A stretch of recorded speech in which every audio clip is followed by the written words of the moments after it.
He hoki ngā mahara I motu pōhue. Harold Ashwell, I think, is one of my great uncles. E raku maharataka ki taku taitamarikitaka, ana, ko Te Rau Aroha tērā I mōhio au, koe tipu ake I wāhike ko tēnei taku kaika, ko tēnei taku tūraka waiwai. Nō tēnei mutunga wiki, e whakanui ana ngā whānau a Te Rau Aroha te huringa tau whātekau o te marae nei. I whakatūria tēnei whare I muri I te tahuna o te whare o mua, ara te whare o Waitaha. He whare whakaruru hau, koina te whakaaro, koina hoki te whakatinana tako o te ikua, Te Rau Aroha. Kia tora atu Te Rau Aroha ki ka Māori, ki ka whānau, ki ta hapori o tēnei wāhi.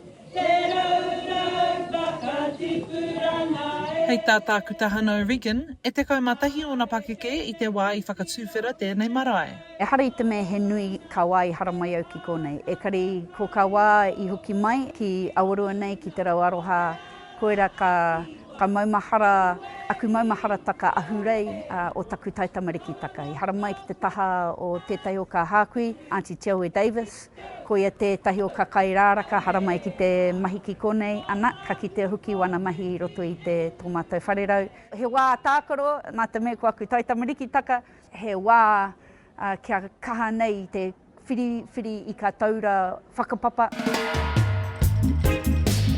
Nā, he nui ngā rerekētanga mai I era wā. Te rerekētaka tuatahi ko te rirotaka atu o te paikau mātou aua.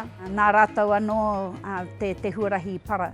Kia whai wāhi mātou, kia whai marae mātou. Ko ka tākata, ko ka rakatahi ka mokopuna o tērā wā, te wā I whakatūwhera Te Rau Aroha.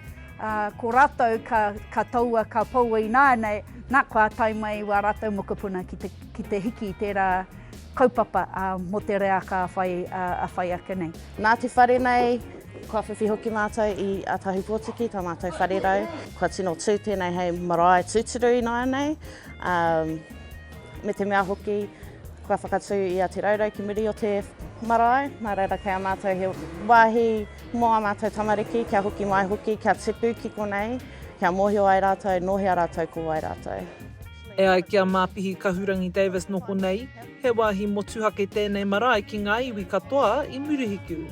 E rongonui ana tēnei marae mō ngā kai moana, kei te taha mātou te moana, engari mō tērā, he tāngata tinohu Māori e toku whānau o konei. Aha kua te aha kei konei rātou manaki ana I ngā manuhiri, e whāngai ana I ngā manuhiri, kia mōhio ai te katoa, he wāhi tēnei mō tātou katoa. Ko te tūmanako, ka tūtonu te marae, ka ora tonu mō ngā tau e whātekau, kei tua tū. Hora Kairangi Nicholas, Tahu News.